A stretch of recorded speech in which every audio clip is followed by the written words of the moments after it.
Hola, ¿qué tal? Muy buenas noches, bienvenidos a Noticias 22. Qué gusto estar con ustedes, qué alegría estar contigo, Rafael García Villegas. También un saludo, mucho cariño. Hola, Laura Regis en la interpretación de lengua de señas mexicana. Tenemos un súper programa, tenemos temas, la verdad, muy interesantes, divertidos, entretenimiento. Polémicos, mi querida Polémica también vamos a tener. Amigos del auditorio, muy buenas noches. Como siempre es un placer recibirlos. Gracias por acompañarnos. Síganos no solo en la televisión, sino también en su aplicación, en su teléfono celular, donde quiera que estén. Descárguenla cuanto antes y vean Noticias 22. Hoy les tenemos la segunda parte del reportaje de Circasa. Ya Laura se estaba animando a volverse saltimbanqui. No, pero con gusto. Además, hay cómo aprender, hay buenos profesores, hay escuelas de las cuales vamos a visitar otra vez la que les platicábamos ayer, que forman verdaderos artistas de la escena circense. Además, viene el periodo vacacional. Aquí en Noticias 22 les hemos ofrecido una amplia gama de actividades. Si no se acuerdan, vamos a recorrer los museos que continúan en esas fechas con magnas, y no me quedo corto, ni me quedo grande, magnas exposiciones que vale la pena visitar. Efectivamente, vamos a decirles a dónde ir estos días de vacaciones para gran parte de la población. Y van a estar aquí Eduardo Cruz Vázquez, Edgardo Bermejo y Horacio Franco para platicarnos del sector cultural. Ya lo decíamos, por ahí puede entrar la polémica, la reflexión y algo muy necesario, muy sano a propósito de las reformas que debe haber en el gobierno y de manera muy puntual en algo que nos compete a todos como sociedad, que es la cultura. Es la reforma cultural, presidente, así es como se titula, es el libro del que vamos a platicar en un ratito más y que tiene la propuesta de una cuarentena de especialistas, quienes son tanto creadores culturales como gestores, en algunos casos diplomáticos, periodistas, investigadores, en fin. Se va a poner bueno. Gente que sabe del tema. Quédense con nosotros, comenzamos.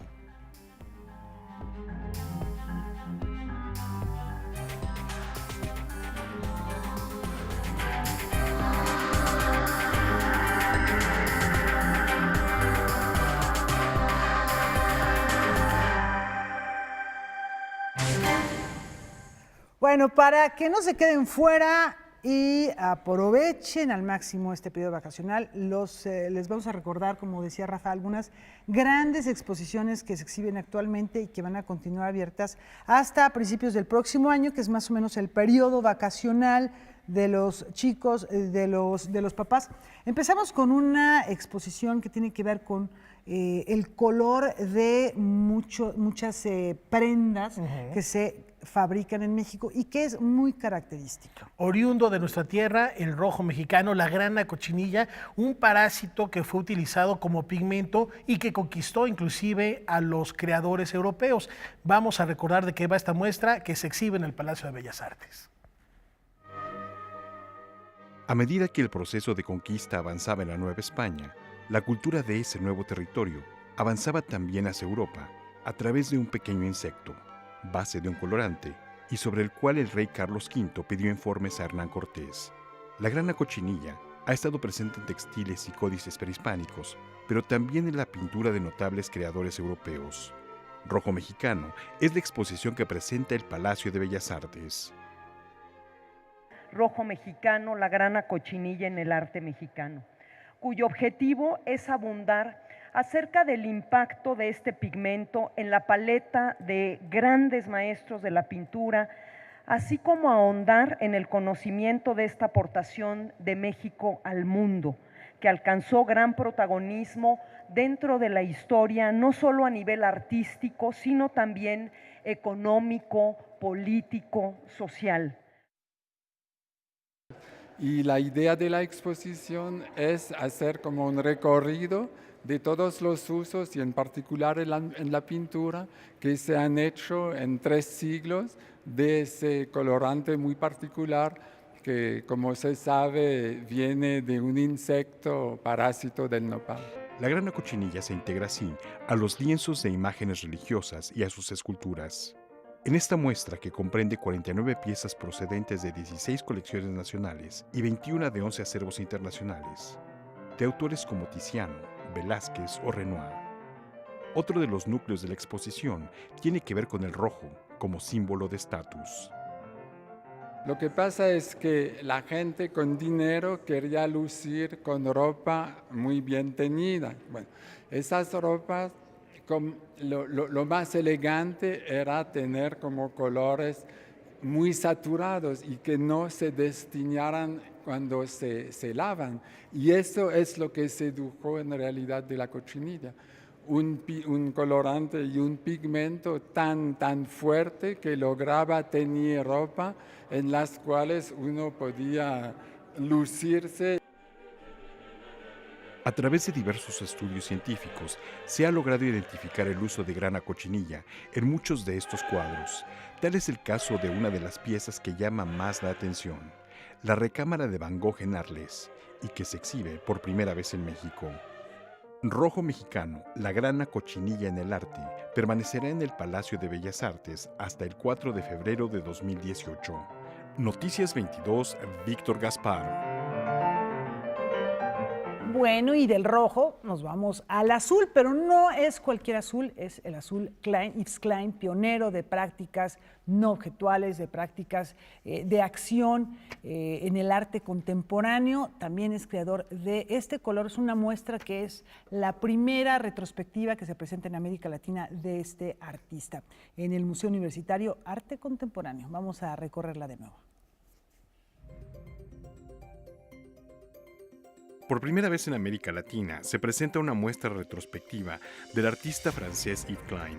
75 obras que resumen facetas de su creación, que incluyen su pigmento denominado azul Klein, su concepción de la materialidad e inmaterialidad y el cuerpo. La muestra inicia con la primera obra monócroma de Yves Klein, expresión del universo de color naranja plomo. De los franceses y de muchos otros también, en el siglo hubo dos etapas que eran la primera mitad Duchamp, la segunda Yves Klein. Yves Klein tuvo, claro, un problema grave, es que murió después de 8 años de trabajo, que no fue el caso de Duchamp. La viveza del color azul Klein es presentada al espectador con una superficie que contiene el pigmento y piezas también de otros colores. Pero a decir del curador de la muestra, es la inmaterialidad una de las principales preocupaciones estéticas del creador, que pese a haber vivido solamente 34 años, dejó tras de sí un cuerpo de obra de alrededor de 1.400, realizadas en casi 8 años. La inmaterialidad, yo pienso que para mí es la obra mayor de Yves Klein, de muy lejos. Y también eso representa un mundo que no es el mundo del atlantismo, no es el mundo americano, porque cuando tú hablas de inmaterialidad, la respuesta que vas a tener es el dollar sign de Warhol, porque eso es verdaderamente lo que representa el nuevo mundo. La exposición Yves Klein llega a México después de haber sido presentada en Argentina y estará abierta en el Museo Universitario de Arte Contemporáneo desde el 26 de agosto de 2017 y hasta el 18 de enero de 2018. Noticias 22, Víctor Gaspar. Bueno, ya oyeron, la de rojo va a estar hasta febrero, la de Yves Klein hasta enero. Esto no quiere decir que se esperen al último día, hay que ir cuanto antes, hay que aprovechar el periodo vacacional para dosificar los días y no dejarlo de último momento. Y ya que estamos recorriendo la escala cromática, fuimos del rojo al azul, ¿y qué le parece si nos vamos ahora a ese color del que se tiñen los sueños del maestro Tim Burton, que va a estar en abril en el Museo Franz Mayer? Todos hablan del mundo de los vivos. Aunque el talento de Tim Burton trasciende fronteras y se ha instalado en el imaginario colectivo de tantas generaciones, el artista originario de Burbank, California, asegura que nunca soñó desatar un fenómeno como el que ahora efervece en el Museo Franz Mayer, que abre una ventana al proceso creativo de su fantástico mundo. No, not at all. In fact, the first time in New York when I first saw it, it's like, because none of this was ever meant, you know, I just did this for myself or like research or projects, you know. So the idea of it being shown is it's like really weird for me. But I love it because I love strange things, and to me, it's like the strangest experience I've ever had. So I love it. I don't. I'm quite a private person, so I'm quite. All I can say is that if somebody comes up to me and I've inspired them some way, it makes me feel very good. You know what I mean? There's a very good energy when you've done something that people can respond to. So that makes me feel really good. But other than that, I'm a bit awkward, uncomfortable person. Cool. Pues en otro registro, qué buena exposición esta, pero bueno, en otro registro, también algo que no hay que perderse en el Museo Nacional de Artes, la exposición en torno a Roberto Montenegro, un gran artista que estuvo en la gestación no solamente del muralismo mexicano, sino también de esta escuela de Caballete que perteneció a una época inolvidable en la creación plástica de nuestro país.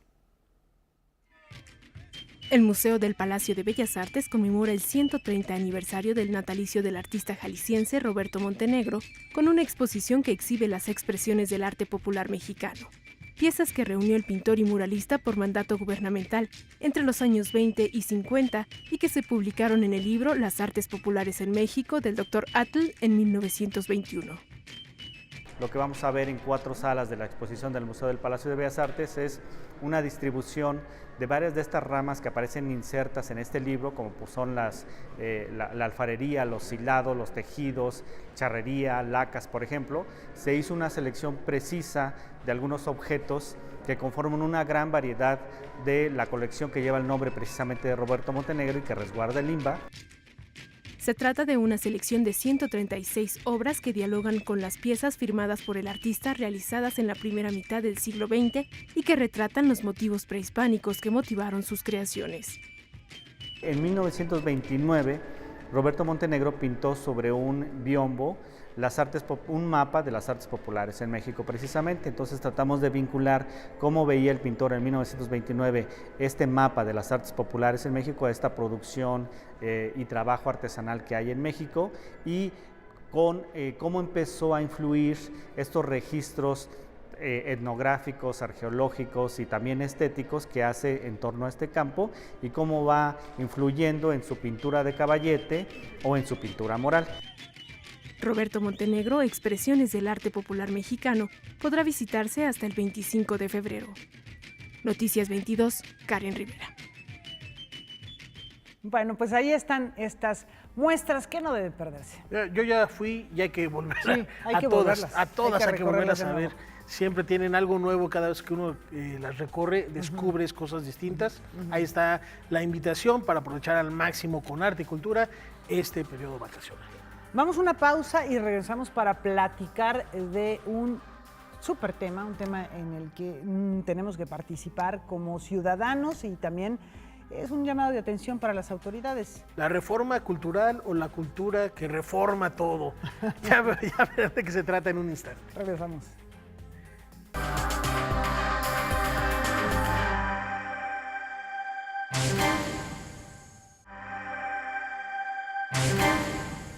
Gracias por continuar con nosotros en Noticias 22. ¿Y quién es mejor para hablar de la cultura que los artífices del arte en nuestro país, que más que preguntarlo, lo subrayan? Esta es la reforma cultural. Laura, dinos quiénes te acompañan esta noche. Efectivamente, Rafa, es un enorme placer platicar acerca de un temazo que nos compete justamente aquí en Noticias 22 y para el cual tenemos a 3 invitados que nos da un enorme placer recibir. Eduardo Cruz Vázquez, quien es periodista, investigador, gestor cultural. Ya hemos platicado aquí acerca de este tema en ocasiones anteriores. También está con nosotros el flautista Horacio Franco, quien conoce mucho de este tema, del asunto cultural en el plano internacional, la proyección de México debido a su presencia en foros internacionales. Edgardo Bermejo, diplomático cultural, gestor cultural también, además de escritor y periodista. ¿Cómo estás, Edgardo? Bien, gracias Laura. Gracias. ¿Qué tal? Muy buenas noches, Laura, querida. Bueno, hemos platicado acerca de, por ejemplo, Sector Cultural, Claves de Acceso, un libro que nos presentaste hace algún tiempo. Ahora nos traes como coordinador este título que tiene una gran jiribilla, que es la Reforma Cultural Presidente. Pues es una provocación, es una propuesta, hay reflexión, se habla de patrimonio cultural, de derechos culturales, de infraestructura también en este sector, a partir de la creación de la Secretaría de Cultura en el 2015, bueno, pues se han gestado diversos cambios. ¿Qué es lo que está faltando? ¿Por qué se ha perdido esta oportunidad, como tú lo dices, de realmente entrarle a la reforma cultural? ¿No hay interés? ¿Qué es lo que pasa? Bueno, pues buenas noches nuevamente, muchas gracias a ustedes, a mis colegas por estar aquí. Bueno, este libro está pensado justamente para este proceso electoral. Hemos hablado por muchos años de muy diversos problemas que enfrenta lo que llamamos el sector cultural, visto esto como todos los que jugamos dentro del ámbito de la cultura, y hemos perfilado muy diferentes soluciones. Muchas cosas también positivas han pasado a lo largo de los años, pero este libro condensa por primera vez una visión que llamamos de sector, Laura.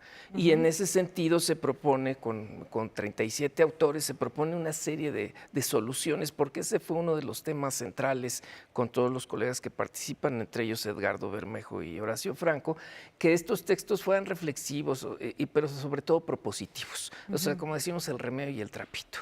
Y la reforma cultural no es otra forma que llamarle a todos esos cambios que se necesitan, digamos, toda esta visión estructural de sector en el que está tanto los que hacen empresa como los que participan desde el sector público, como los que están en el ámbito de la sociedad civil organizada, los trabajadores independientes, o sea, todos los que hacen cultura desde cualquier ámbito de la vida del país requieren de otras condiciones para desarrollar su trabajo. Por eso es que se pondera esta idea de una reforma cultural y por eso el subtítulo es Propuestas para el sexenio 2018-2024, porque lo que vamos a hacer, estamos haciendo y vamos a hacer a lo largo de las próximas semanas y meses es intensificar la presencia del tema con todos aquellos que pueden llegar a tomar decisiones a partir del 1 de diciembre del 2018. Y bueno, lo interesante es que el sector cultural, desde luego, no es solamente un sector que se dedica a la creación y a la difusión de la cultura, sino que está vinculado con todos los demás sectores, y esto se puede ver a través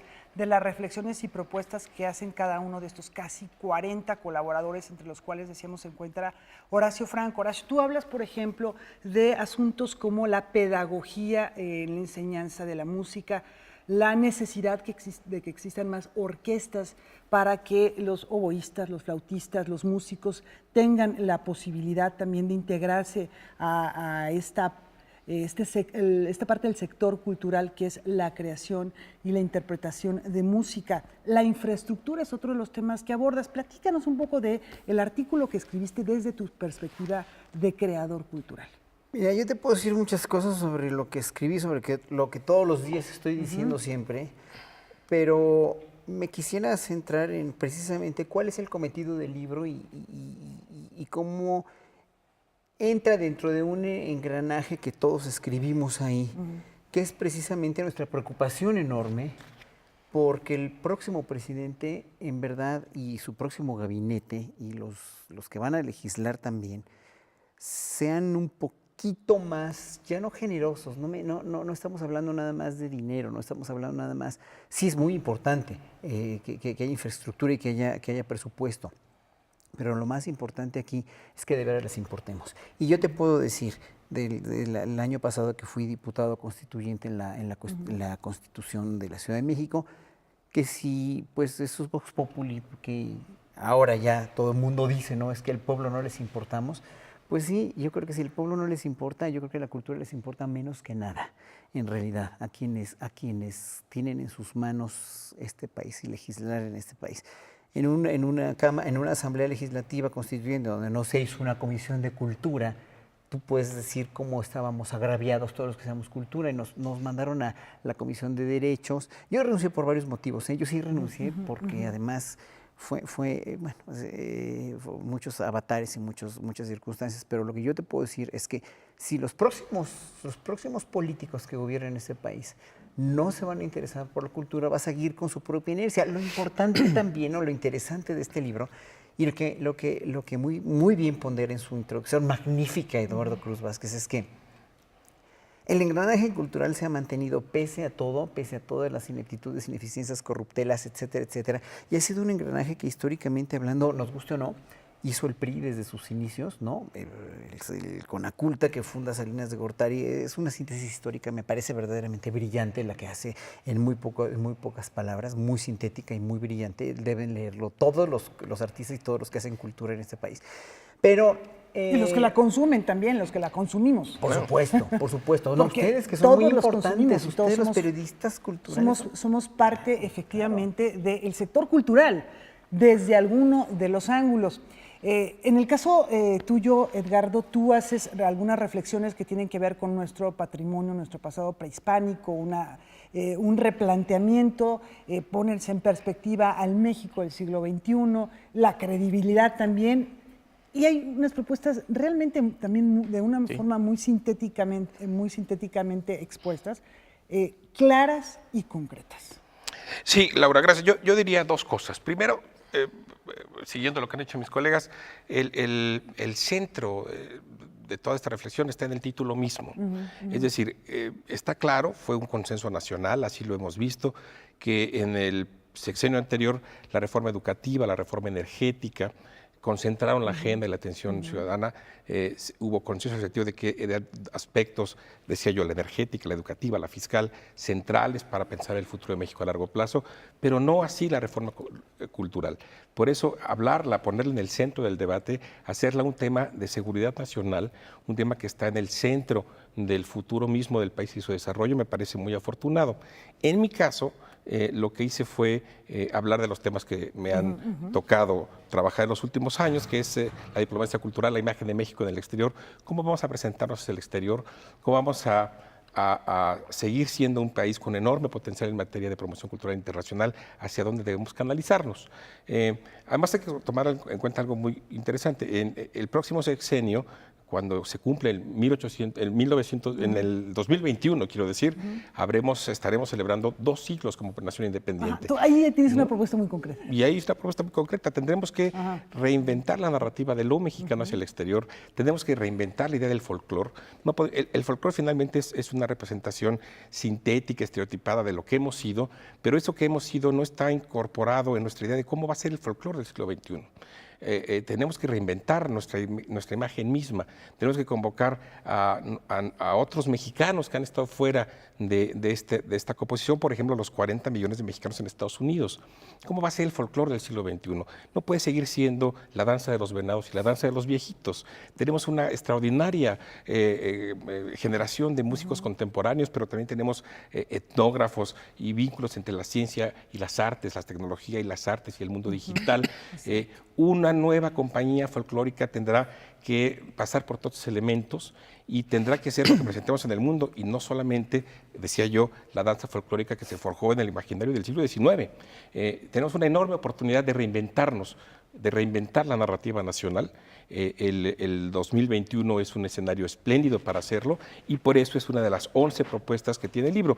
Terminaría diciendo en esta primera parte que uno de los aciertos del volumen es que evita, digamos, teorizar demasiado, porque podríamos gastar cientos de páginas en elucubrar sobre el fenómeno cultural y se concreta en propuestas muy concretas que podrán tener en la mesa los candidatos y aquellos que van a tomar las decisiones el próximo sexenio sobre propuestas muy específicas para concretar, decía yo, instrumentar una reforma cultural para este país que tanto lo necesita. Efectivamente, bueno, los gobernantes, quien esté a cargo del Ejecutivo, pero muy importante también lo que mencionaba Horacio, los legisladores, todos los poderes y los ciudadanos también tenemos aquí un instrumento.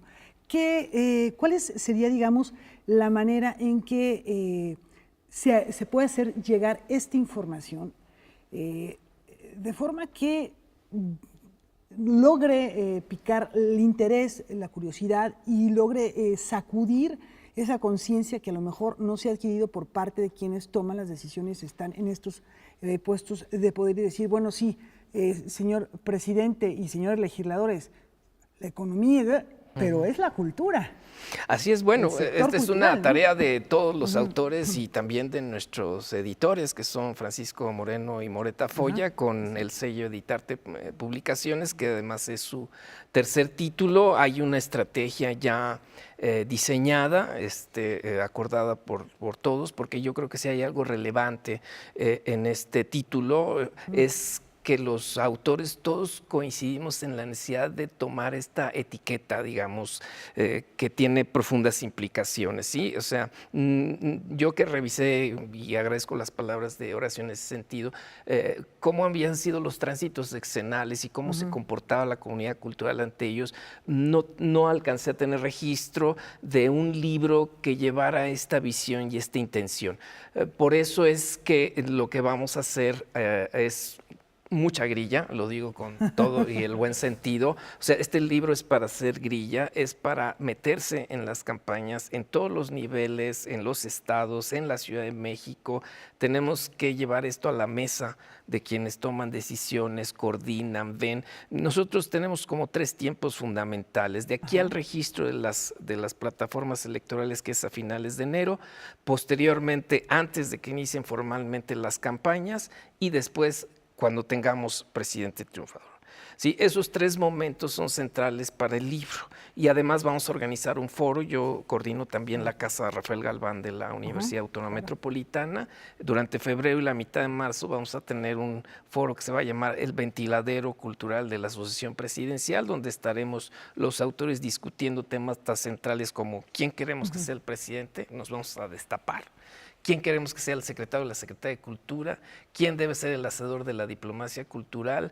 ¿Quién es el que debe hacer la parte política económica para la cultura? Ventiladero cultural de la Asociación Presidencial. Eso me gusta, suena muy bien. Así es que hay que además como, darle duro.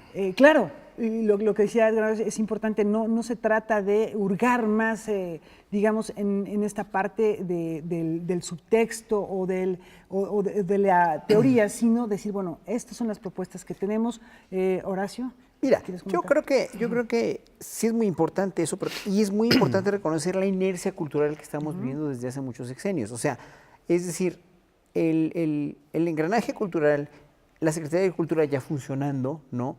Los gestores culturales, la Secretaría de Cultura ahora, Rafael Tovar, que en paz descanse, que lo hizo como pudo, pero todos en cierto sentido, aunque funcionemos, el FONCA, que es una institución benemérita que funciona verdaderamente muy bien, con mucha burocracia, pero muy bien.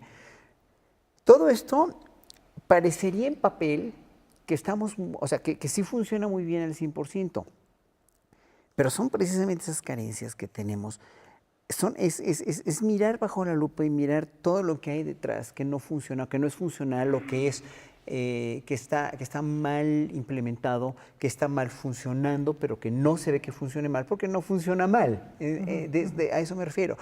Hay mucha gente, muchos políticos que sí se interesan. Digo, el mismo Santiago Taboada, que estaba en la legislatura como jefe de la Comisión de Cultura de la Cámara de Diputados, diputados como Cristina Gaitán, están muy conscientes y son garbanzos de libra porque no nos dejan abandonados, pero ellos mismos están solos también. Así como Tovar antes de morir estaba solo porque no lo apoyaba el gobierno federal con más recursos, con más infraestructura, con lo que necesitaba. Evidentemente, Maraqui también debe sentirse en ese sentido un poco marginada conforme a otras secretarías. Una de las propuestas que haces es justamente que haya más presupuesto para la cultura, el tema de la vinculación de las comunidades culturales de México con otras partes del mundo, por ejemplo. Estas propuestas son también propuestas de fondo que tú has, digamos que a través del trabajo que he realizado en diferentes países como representante de la cultura de nuestro país, tratado de impulsar, ¿no? No sé si nos quieres hacer un comentario más. Yo no concibo un próximo sexenio si no logramos finalmente crear un Instituto de México global, como lo tienen las grandes potencias culturales, como lo tienen los alemanes, los franceses, los británicos. No concibo un siglo XXI, un próximo sexenio de la cultura, sin una nueva política de nuestro patrimonio arqueológico. Tenemos que sacar las piezas que están en las bodegas de los museos y ponerlas en los grandes museos globales del mundo, que es un vehículo de promoción cultural. No concibo vivo el próximo sexenio sin una plataforma interinstitucional muy estructurada, muy fortalecida para sacar a nuestros artistas al exterior. Tienen que estar nuestros artistas en los grandes festivales. Hablas de Una combinación Secretaría de Cultura, Turismo, ProMéxico, Secretaría de Relaciones Exteriores, un verdadero plan estratégico para mostrar al mundo y poner en los grandes centros hegemónicos de la cultura la gran producción artística mexicana, que hoy finalmente lo hace de manera un tanto accidentada, no planificada, y tenemos que recuperar esa centralidad, esa hegemonía que México merece globalmente en el ámbito cultural. Pues muchísimas gracias por estar aquí, Eduardo. Muchas gracias. Te pedimos por favor que no nos dejes de avisar cuando todos estos ventiladeros, cuando toda esta grilla se esté gestando con Horacio, con Edgardo y con los cerca de 40 autores de estos textos para continuar la discusión, para seguir platicando acerca de este tema. Y señoras y señores, bueno, pues ya lo saben, es la reforma cultural, presidente, por favor. O es cultural la reforma, también se puede leer así. Claro. Es verdad, es cultural la reforma, por eso, presidente. Sí. Claro, muchas gracias. Sí, porque luego se dice la cultura es, bueno, ¿y qué es la cultura? Así. Bueno, forma parte de todos nosotros, como consumidores de cultura, como creadores de cultura, como parte de este sector. Vamos a una pausa, regresamos.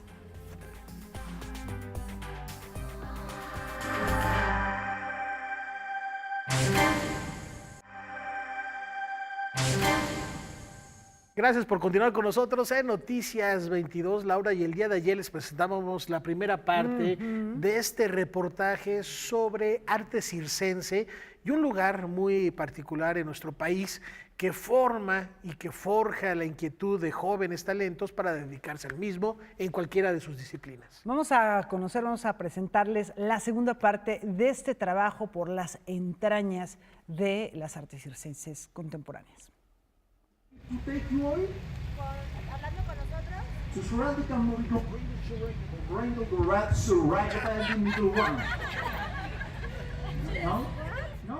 Comprobado científicamente, la risa es una terapia infalible para ciertos malestares.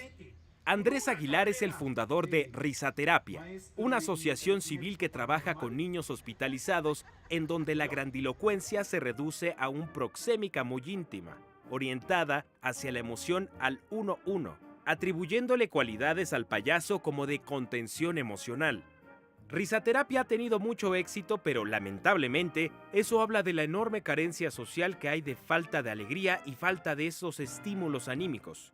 Y ahora Aguilar convoca a especialistas de artes circenses a sumarse a Circasa y a la suculenta tropa Tus Cactus. Trabajamos 5 días a la semana porque somos muy respetuosos del descanso, solo que nuestro fin de semana es lunes y martes. Y de miércoles a domingo prácticamente vivimos juntos, tenemos aquí una residencia campestre para creadores y el colectivo pues desayuna, come y cena juntos, cocinamos nosotros nuestros propios alimentos, desde ahí está el entrenamiento de la complicidad. Y después lo ves en el espectáculo, eso nos ensaya, eso es puro vivir juntos, convivir, enfiestar juntos. Que para mí es lo más trascendental, es eso, que estamos aprendiendo con una organización horizontal, donde nos escuchamos, donde nos entendemos, donde trabajamos mucho desde la poesía y no desde solamente la estética, que es lo que estamos acostumbrados como espectadores a ver siempre en los circos, ¿no? Empezamos temprano con meditación, nos interesa mucho poder controlar nuestra mente, porque pues hay muchas de estas habilidades, de estas técnicas que requieren imprescindiblemente estar muy presentes. La mente tiene que estar ahí, si no, no hay avance, ¿no? Entonces hay que entrenar también la mente para que pueda estar en el mismo tema por mucho tiempo. Esto también construye a la paz mental, ¿no? A la paz interior. Yo llevo haciendo eso desde que tenía 12, 13 años. Ahorita tengo 20. Soy la integrante más pequeña del equipo y pues me ha tocado pues aprender muchísimo. Realmente estoy con gente que lleva haciendo profesional del circo años y realmente estar aquí es como un sueño, o sea, es o sea, no lo creí como posible tan pronto, ¿no? Después de la meditación empieza la actividad física, corremos de 3 a 5 kilómetros dependiendo del día y viene el ejercitamiento. Andrea Crote, que es nuestra aerialista, es experta en flexibilidad, fue gimnasta muchos años. Gaby Ugalde, que es nuestra experta en comedia escrita, en stand-up, también en clown, es nuestra preparadora física, es maratonista, entonces ellas son las que tienen el látigo temprano, ¿no? Y de ahí venimos al estudio a ya entrenar técnicas, desde el teatro corpóreo, la pantomima, hasta pues los aéreos, la cuerda floja, los malabares, ¿no? Conocimientos de todo. Un día, por ejemplo, en la semana Humberto nos da malabares, otro día Andrea danza aérea y flexibilidad, otro día Lars, que ahorita no está, nos da teatro corpóreo cómico, que le decimos de broma cósmico, y Andrés también improvisación, clown. La apuesta es pues a vivir en un lugar que tiene la paz suficiente, que no genera tantas distracciones como la vida citadina, y que además es de un bajo costo, entonces tampoco tenemos que estar presionándonos por resolver económicamente nuestra vida, porque pues, lo que hacemos es más que suficiente y nos permite estar concentrados toda la semana en construir nuevos espectáculos, ensayar los que ya tenemos. La suculenta tropa Tus Cactus ofrece funciones en teatros o en foros, también al aire libre en comunidades como Totolopán, Comunidad Otomí, en donde el contacto es personal. Nos gusta hacer rueda aquí mismo en el pueblo de Aculco, que habitamos con este proyecto, pues nos gusta hacerlo al dejar esa parte tradicional. Yo soy payaso y como payaso pues también hay una vieja escuela. La vieja escuela del gag, del chiste grandilocuente. Ahorita siento que es bueno no tener expectativas y porque pues dejarte sorprender.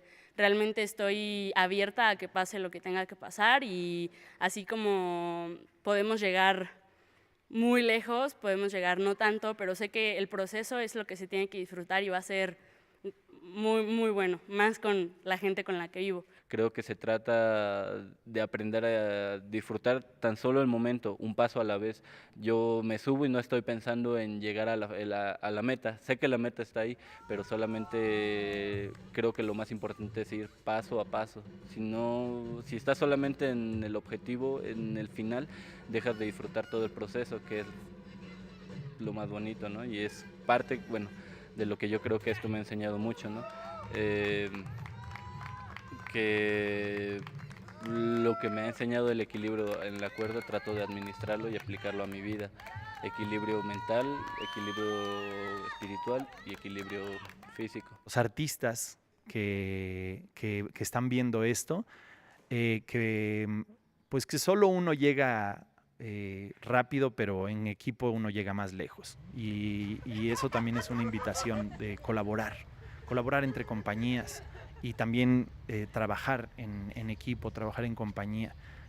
Tiene sus desafíos, hay que ser muy empático, muy paciente, muy compasivo, muy generoso, muy amoroso.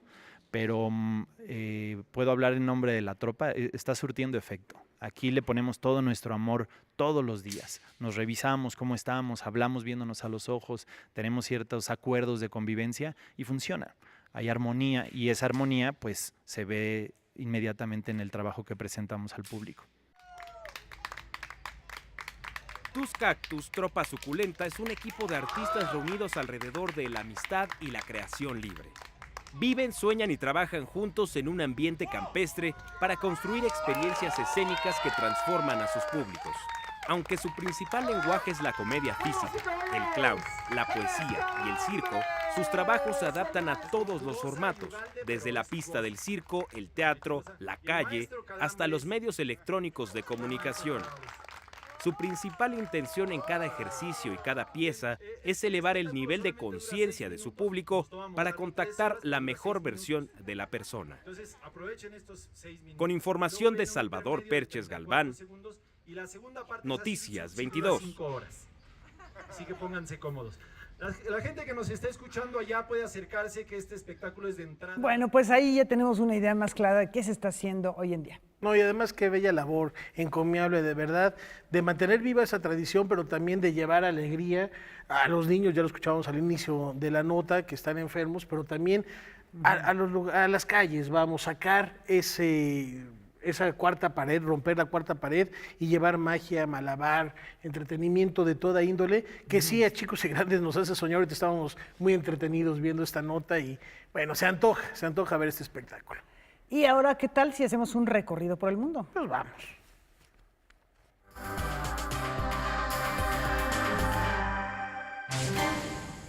Tras aprobarse el 7 de diciembre el matrimonio entre personas del mismo sexo en Australia, 2 parejas femeninas celebraron las primeras bodas de este tipo.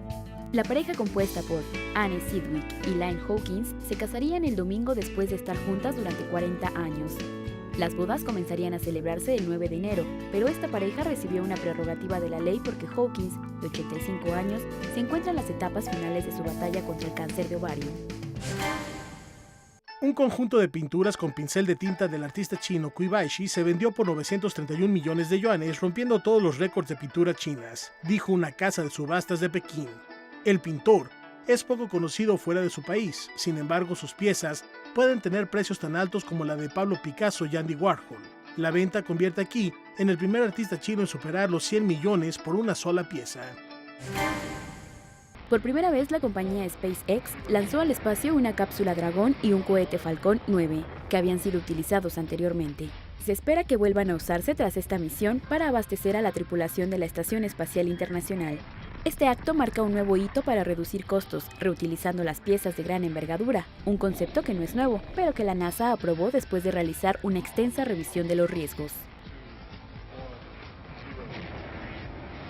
Pues cada vez más cerca la conquista del espacio y replanteada y reformulada, ahora ya no por las grandes potencias gubernamentales del mundo, sino por la iniciativa privada. Ahí está Elon Musk, claro, empujando durísimo por llegar al espacio con naves recicladas que sean más baratas, colonizar primero la Luna, después Marte.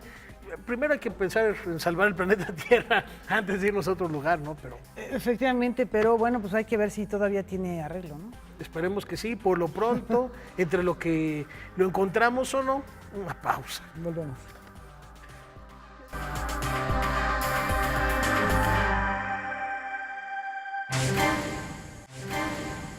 Consciente de que la historia hay que escribirla, Raúl Morales Góngora hurga en su nuevo libro, en una de esas historias olvidadas que nos muestran la otra cara del exilio español. Ingeniero de profesión, el potosino Raúl Morales Góngora decidió al jubilarse dedicar su tiempo a la escritura. Vive en España desde hace unos años y ahora ha presentado una novela histórica cuyos detalles conoce de primera mano. La mayor parte de los datos que dispongo yo en la novela son ficción. Ficción que entrecruzo con la vida real de Luisa. Luisa, la española, es una mujer que nace cerca de Granada a principios del siglo pasado. Hija de terratenientes, la vida le cambió durante la Guerra Civil. Tuvo que salir del país y vivir en Francia lavando para un hotel. Después, estuvo en un campo de concentración durante la Segunda Guerra Mundial. Nadie iba a escribir sobre ella, porque son de esos héroes anónimos que no son protagónicos de ninguna manera. No hacen propaganda las cosas que hacen. Sin embargo, fue tanto lo que esta señora entregó a México, a mi patria, que yo quise escribir este testimonio. Logra migrar a México y con su familia cultiva tierras en la Sierra Tarahumara, donde Luisa se involucra con las comunidades indígenas. Años después, en su casa de Saltillo número 86 de la colonia Condesa, los jóvenes Fidel, Raúl, Camilo y Ernesto diseñaron allí parte de la Revolución Cubana. Pero entre todos estos detalles de la historia, el autor desarrolla un personaje real cuyo nombre es Agustín Soroa, de quien se tienen muy pocos datos. Es un personaje que, aunque existió y estuvo en México exilado, como le dije, yo por más que investigué, no encontré datos de él. Solamente los datos de él que hay es en la cárcel de Ocaña, muy cerca de Madrid, donde se da la entrada de él como jefe de la guerrilla o de la milicia urbana en contra de Franco. Agustín Soroa tiene un papel muy importante en la novela, pues es quien le pasa la información a Luisa de todo lo que sucede en España. El autor, que publicó este libro en Madrid, dice que escribió la vida novelada de su suegra también para no olvidar. España quiere olvidar esa etapa de su vida. Los jóvenes no quieren saber qué pasó. Los viejos se callaron por amenazas, por miedo. Y la historia hay que escribirla porque es el cimiento. Un pueblo que no tiene historia no tiene ninguna base, ¿verdad?, para vivir. Hay que enfrentar la historia. Noticias 22, Huemán Reyes. ¿Y qué les parece si ahora repasamos el abecedario de Vicente Rojo? Abecedario, pintura, escultura, grabado, libros y un autorretrato de Vicente Rojo se presenta actualmente en la Galería López Quiroga y es un proyecto que empezó hace varios años, justo en este espacio. La serie de escrituras la exhibimos hace aproximadamente una década, ¿no? Y es un poco el inicio de esta gran serie que en este momento está en alfabetos, ¿no? Sí, de las escrituras, Vicente ha regresado a las letras, un poco a la síntesis de este abecedario imaginario, ¿no? El artista, nacido en Barcelona, afirma que le gustaría que los niños se acercaran a su inventado y falso abecedario, porque son cuadros que, a pesar de sus muchos años de edad, también están hechos por un niño. Bueno, en el caso de Vicente también es un autor, es un personaje, es un ser humano muy juguetón. Le encanta revivir ese niño que tiene adentro, ¿no? Pintura, escultura, grabado y publicaciones que conforman el cuerpo de la exposición constituyen proyectos que trabaja de manera simultánea. Bueno, la exposición reúne 120 imágenes producidas básicamente, la mayoría digamos, 3/4 partes de la obra que estamos exhibiendo fue producida en el último año y medio, en los 2 últimos años. Hay digamos, las piezas que están en la primera planta de la galería, que tienen que ver con los alfabetos nocturnos, el alfabeto diurno, y bueno, la mayoría de estas piezas son sobre tela, es acrílico, sobre tela, y incluimos también 12 esculturas, una parte en bronce, otra parte en acero laqueado, y otra parte en madera, que tienen que ver básicamente con los alfabetos, ¿no? En la parte superior tenemos obra que tiene que ver tenemos un gran autorretrato, que es el que está aquí a mis espaldas, y 12 pequeños autorretratos. Y luego hay dos series, una serie que se llama La tinta negra y roja, que son ilustraciones para una antología de la poesía náhuatl de Miguel León Portilla. Y luego tenemos 16 guaches sobre papel de una serie que se llama Leer Escribir, que ilustran un libro de Bárbara Jacobs. La totalidad de la obra aquí reunida tiene un fuerte vínculo con las letras. Con la palabra, con la escritura, con la literatura, sí, en alguna forma es un tributo a la palabra y un tributo digamos, a la literatura. Vicente Rojo decidió recurrir a las cosas que ha guardado durante más de 8 décadas de vida para crear sus autorretratos, pinceles y lápices viejos, los tubos de colores usados, soldaditos de plomo, aviones, reglas, transportadores, o pines de los libros, las batallas en el desierto o aura, lo que constituye una síntesis de la vida profesional y personal del maestro. El cuadro reúne una serie de elementos, una serie de objetos que el maestro ha venido reuniendo a lo largo de los años y que a lo largo de esos años ha utilizado para algunas otras series. Recuerdo que en México bajo la lluvia, por ejemplo, había algunos cuadros que tenían estos lápices de colores. ocasionalmente algún tubito, alguna cosa así, y que bueno, ahora ya en 2017 el maestro aprovecha un poco ese caudal de cosas que ha reunido y que las pone en estos cuadros, tanto en el grande, en el gran autorretrato, que es de una pieza grande, de 1,40 por 1,40, y luego los pequeños autorretratos que están hechos un poco con ese mismo material, ¿no? Abecedario, pintura, escultura, grabado, libros y un autorretrato permanecerá abierta hasta el viernes 22 de diciembre para reanudar el 8 de enero en la Galería López Quiroga, ubicada en Aristóteles 169, Colonia Polanco. Con información de Salvador Perches Galván, Víctor Gaspar. Bueno, pues ahí está este abecedario de uno de los creadores plásticos que está presente tanto en el ámbito propiamente del arte como de la literatura.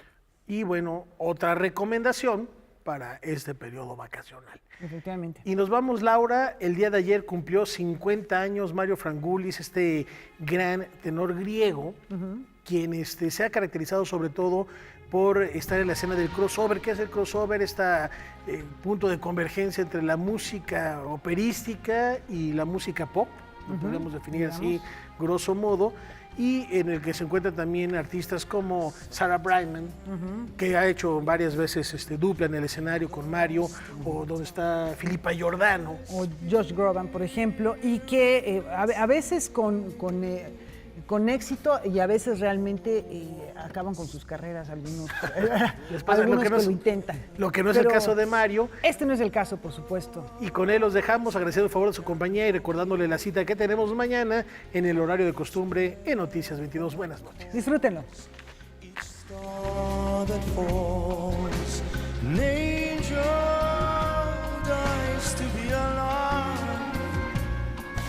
Am I dreaming?